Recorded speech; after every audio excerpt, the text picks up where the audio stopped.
नमस्कार, मैं हूं आपके साथ मीमांसा मलिक। मेरे साथ है मेरी सहयोगी शिखा। शुरुआत करें इस वक्त की बड़ी खबर के साथ। जोशीमठ के सैकड़ों मकानों में दरारें आ गई हैं। जोशीमठ को लेकर एक्शन में है सरकार। सीएम धामी ने आज बैठक बुलाई है।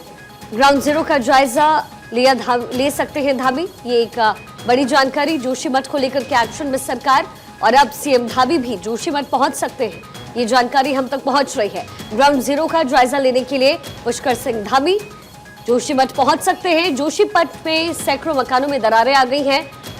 ये तमाम लोग जो यहाँ पर रह रहे हैं उनके घर में ये दरारें आ रही हैं। पिछले नवंबर से ही दरारें पड़ने का सिलसिला शुरू हो गया है और अब इस पूरे मामले में सीएम पुष्कर सिंह धामी यहाँ ग्राउंड जीरो पर पहुंच सकते हैं, जहां वो पहुंचकर जायजा लेंगे। और कई परिवारों को सुरक्षित जगहों पर शिफ्ट भी कर दिया गया है, लेकिन लगातार इस बात को लेकर यहां पर लोगों के मन में डर है कि दरारें आ रही हैं तो अब कहां जाया जाए। और ऐसे में अब ग्राउंड जीरो का जायजा ले सकते हैं धामी, ये जानकारी मिल रही है।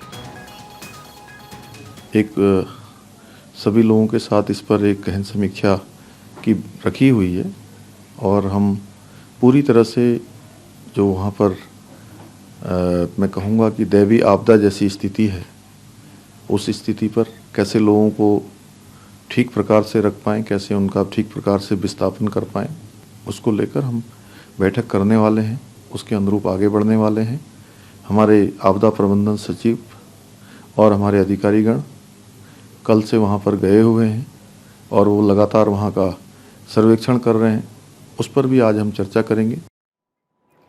तो 500 से ज्यादा घर बताए जा रहे हैं जिसमें दरारें आ गई हैं, जो रहने लायक नहीं हैं। कई परिवारों को सुरक्षित जगहों पर शिफ्ट भी कर दिया गया है, लेकिन सरकार अब एक्शन मोड में आ गई है।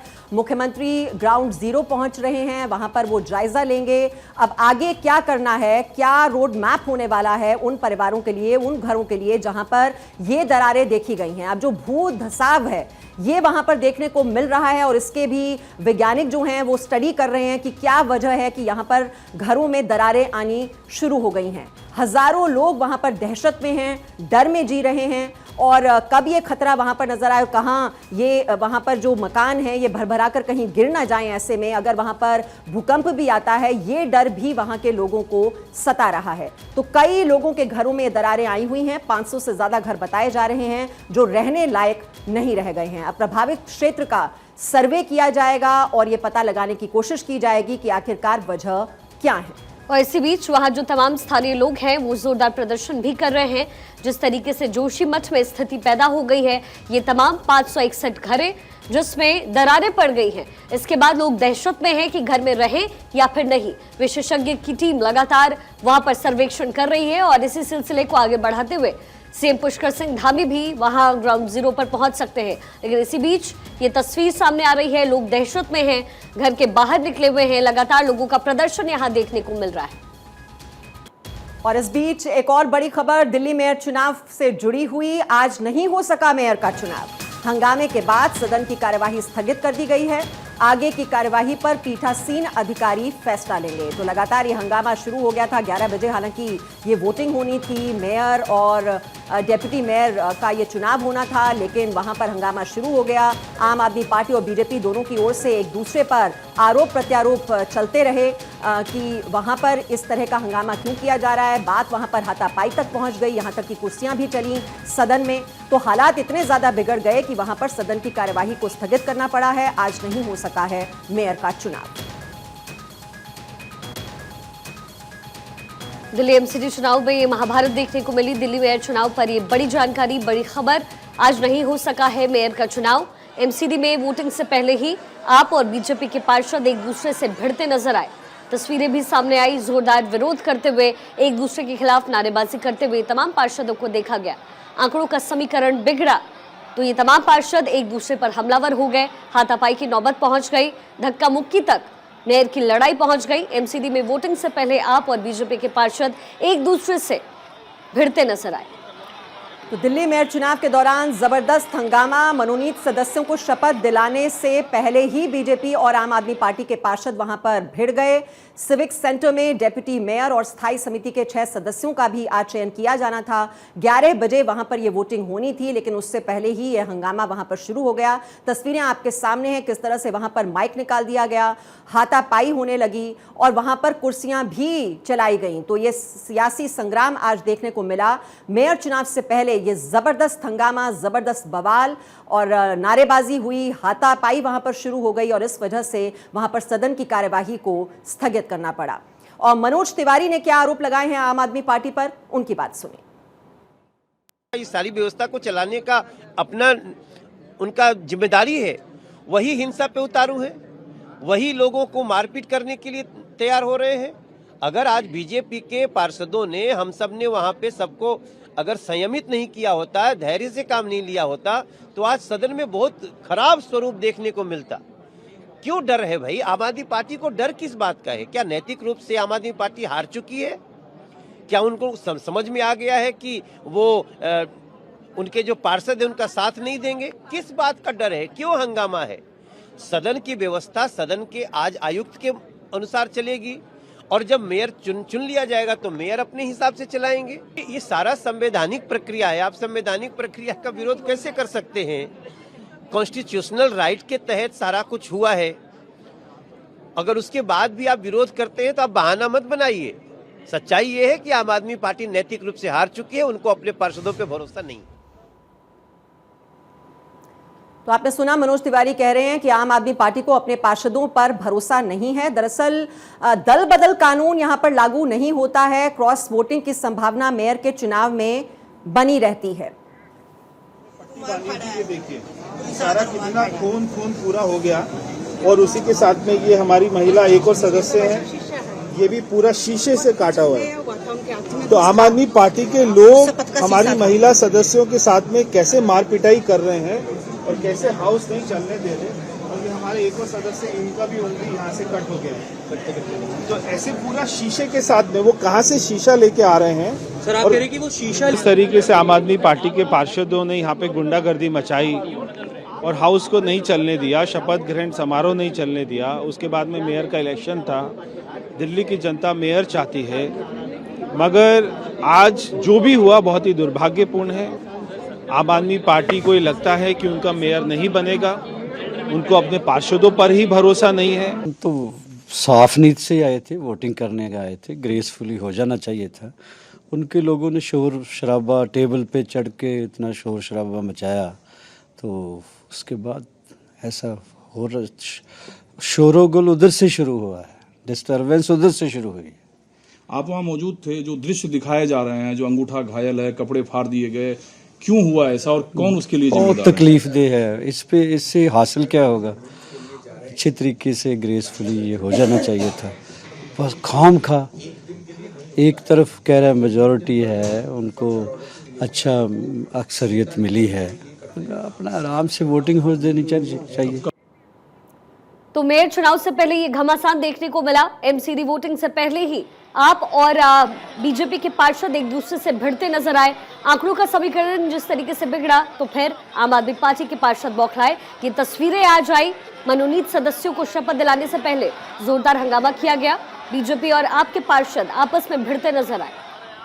हालांकि बहुमत तो आम आदमी पार्टी के पास है, लेकिन जो मेयर का चुनाव होता है उसमें क्रॉस वोटिंग की संभावना हमेशा बनी रहती है और कहीं ना कहीं आम आदमी पार्टी बीजेपी पर आरोप लगा रही है कि उसके पार्षदों को साधने की कोशिश बीजेपी की तरफ से की जा रही है और इस वजह से ये समीकरण जो हैं, जो नंबर गेम है, वो काफ़ी महत्वपूर्ण हो जाता है मेयर और डिप्टी मेयर के चुनाव के लिए। और आपको बता दें, मेयर के लिए 274 लोग डालेंगे वोट। अब ये मेयर का चुनाव आज हो ही नहीं पाया, वोटिंग हो नहीं पाई। अब इसमें कौन कौन लोग भाग लेते हैं वो भी आप इस वक्त टेलीविजन स्क्रीन पर देख रहे हैं। जो 250 जो पार्षद हैं वो लेते हैं इसमें भाग। 3 राज्यसभा सांसद और जो लोकसभा सांसद होते हैं वो भी वोटिंग में शरीक होते हैं और मनोनीत 14 विधायक भी इसमें शामिल होते हैं। तो किस तरह से ये वोटिंग होती है और कौन कौन ये वोटिंग में भाग लेता है वो हम इस वक्त आपको दिखा रहे हैं। लेकिन कहीं ना कहीं क्रॉस वोटिंग ना हो जाए, ये डर हमेशा बना रहता है।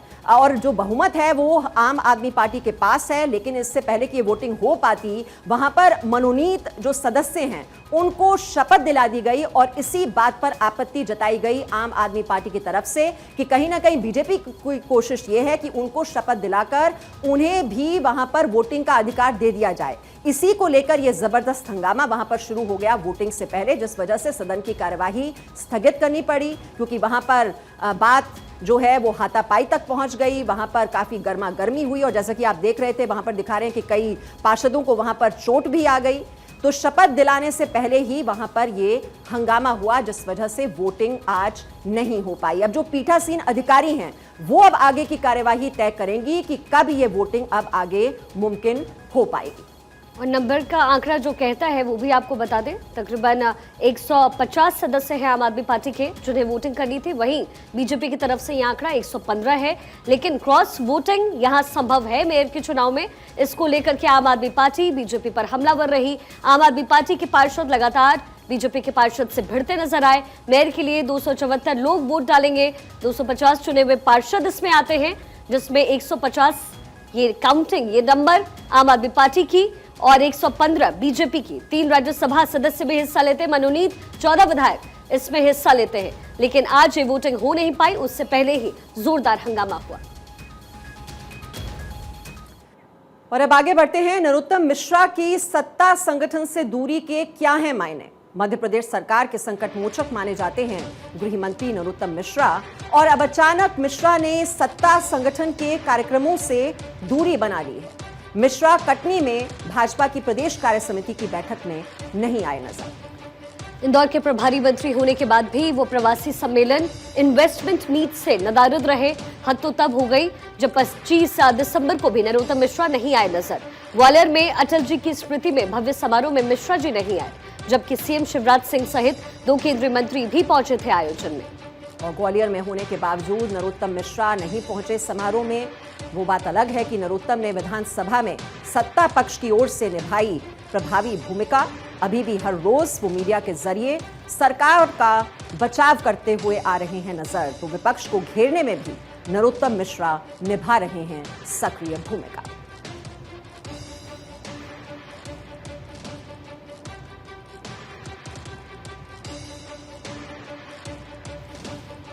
ग्वालियर में अटल जी की स्मृति में भव्य समारोह में नरोत्तम मिश्रा नहीं आए। इसके बाद सवालों के घेरे में, जबकि सीएम शिवराज सिंह सहित 2 केंद्रीय मंत्री भी आयोजन का हिस्सा बने। नरोत्तम मिश्रा की सत्ता संगठन से आखिर दूरी क्यों, क्या है इसके मायने? ग्वालियर में होने के बावजूद नरोत्तम मिश्रा समारोह में हिस्सा लेने नहीं पहुंचे, जिसके बाद से अटकलें तेज हो गई।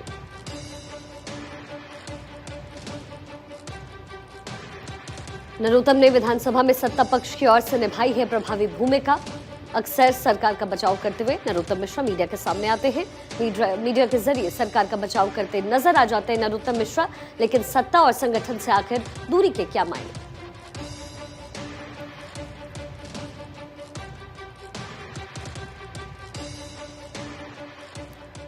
और मध्य प्रदेश में गुजरात का फॉर्मूला नंबर 2। मध्य प्रदेश में भाजपा कर सकती है गुजरात के फॉर्मूले नंबर 2 पर काम। भाजपा ने गुजरात चुनाव में अपनाए थे 2 फॉर्मूले। पहला, एंटी इनकम्बेंसी कम करने का, जिसमें सीएम से लेकर सभी मंत्री बदले गए। दूसरा, सत्ता विरोधी तकरीबन 13% वोट आपको दिलवाकर अपनी बम्पर जीत को सुनिश्चित करना। अब खबर है कि मध्य प्रदेश में भाजपा इस दूसरे फॉर्मूला पर गंभीरता से विचार कर रही है। मध्य प्रदेश में गुजरात की तरह आम आदमी पार्टी की प्रभावी एंट्री कराने की रणनीति, जो भाजपा सरकार के खिलाफ बोले, जमकर हमले किए। भाजपा की रणनीति है कि सत्ता विरोधी वोट कांग्रेस की बजाय आप में हो जाए शिफ्ट, और इससे मध्य प्रदेश में आसानी से बन जाए भाजपा की सरकार। रणनीति के तहत मध्य प्रदेश के कई दलों के प्रभावी नेता असंतोष के नाम पर जा सकते हैं आम आदमी पार्टी में।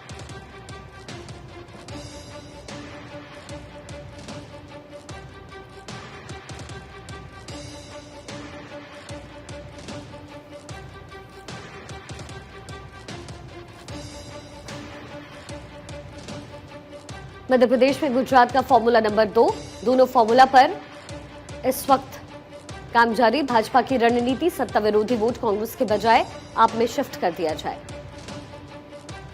और इससे मध्य प्रदेश में आसानी से भाजपा की सरकार बन जाएगी। इन दोनों फॉर्मूले पर चलकर किस तरीके से राजनीति में बदलाव होगा, इसकी जानकारी हम आप तक पहुंचा रहे हैं। और ब्रिटेन के प्रिंस हैरी ने खुलासा किया है कि बड़े भाई प्रिंस विलियम ने उन पर हमला किया था। 2019 में एक बहस के दौरान विलियम ने उनका कॉलर पकड़ा और फिर जमीन पर पटक दिया। हैरी कुत्ते के खाने के लिए रखे एक कटोरे पर गिर गए। उनके वजन से कटोरा टूट गया और उसके टुकड़े हैरी की पीठ में घुस गए। इससे हैरी की पीठ पर घाव भी हुआ। हैरी ने ये जानकारी अपनी ऑटोबायोग्राफी में दी है। उनकी ऑटोबायोग्राफी स्पेयर 10 जनवरी को रिलीज होने वाली है। इससे पहले इंग्लैंड में गार्डियन अखबार ने किताब के कुछ अंश साझा किए। गार्डियन की रिपोर्ट के मुताबिक 2019 में शाही परिवार के दोनों भाइयों के बीच बहस हो रही थी। विलियम ने हैरी की पत्नी मेगन मार्कल को असभ्य बातें कही। बहस करते करते वो दोनों किचन में चले गए, जहां विलियम ने गुस्से में हैरी को फर्श पर पटक दिया।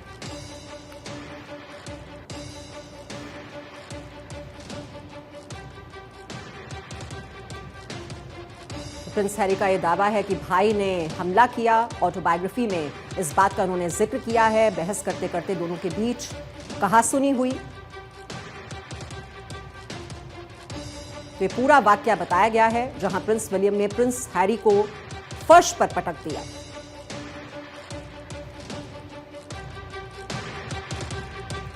और इस विवाद के बाद कुछ देर में प्रिंस विलियम लौटे।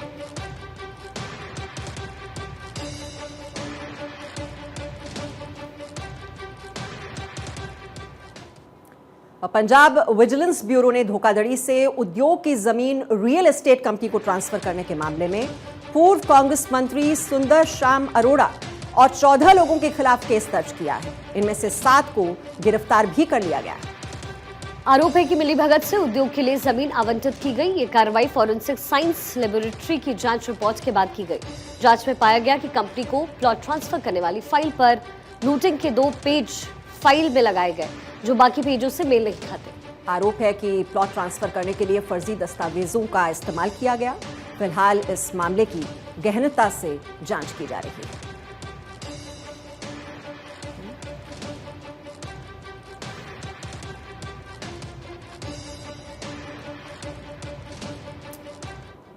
और अब हम आपको दिखाने जा रहे हैं पूर्व पोप बेनेडिक्ट 16 की अंतिम यात्रा और अंतिम संस्कार, जिसमें वेटिकन सिटी में 1 लाख से ज्यादा लोग जुटे।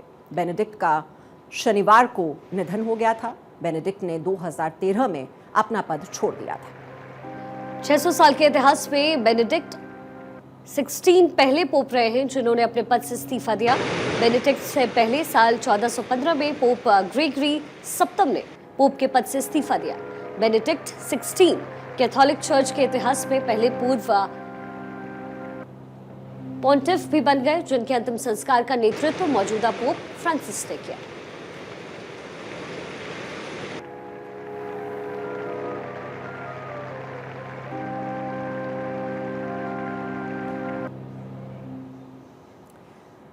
और आर्थिक रूप से कमजोर लोगों के लिए मुथूट ग्रुप की बड़ी पहल सामने आई है। मुथूट ग्रुप ने हरिद्वार में आर्थिक रूप से कमजोर 10 परिवारों के लोगों को आशियाना दिया। CSR इनिशिएटिव के तहत मुथूट ग्रुप ने आशियाना प्रोजेक्ट शुरू किया है और इसी के तहत कंपनी के joint managing director Alexander George Muthoot ने इन परिवारों को उनके घर की चाबियां दी।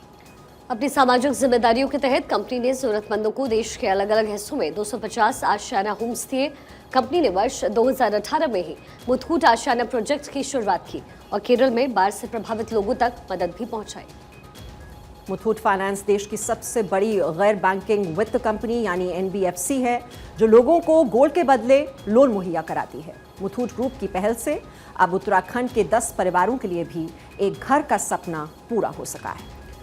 मुथूट ग्रुप की इस नायाब कोशिश से इन परिवारों के चेहरे पर रौनक है। हरिद्वार के गेंडी खाता गांव में एक शानदार फंक्शन करके कंपनी ने 10 परिवारों को ये तोहफा दिया, जिसमें इलाके की जानी मानी हस्तियां और तकरीबन 300 गांव वालों भी मौजूद रहे। इस दौरान कंपनी ने joint managing director Alexander George Muthoot ने बताया कि ये प्रोजेक्ट उनके लिए बेहद महत्वपूर्ण और उनके काफी करीब भी है और उन्हें काफी खुशी है कि उत्तराखंड के इस गांव में कंपनी अपना लक्ष्य पाने में कामयाब है।